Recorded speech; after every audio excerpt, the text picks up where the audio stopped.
Hello, I saw your question on discussion board. The average maths SAT score is 524 and standard deviation of 113. Particular high school claims that its students have unusual high SAT scores. Random sample of 45 students from this high school SAT score was 546.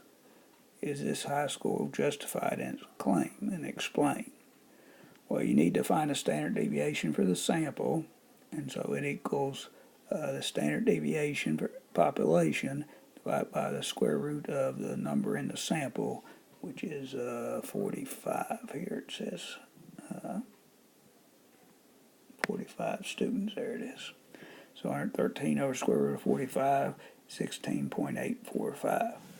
Now you need to find a z-score for this 546. So you take it minus the population mean over the standard deviation we just came up with. So the z-score is 1.31. And so that's smaller than 2. So it's not unusual. The z-score would have to be greater than 2.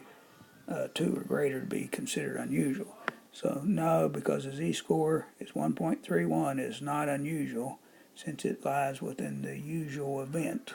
Namely, it's within 2 standard deviations of the mean of the sample. So I hope this helps.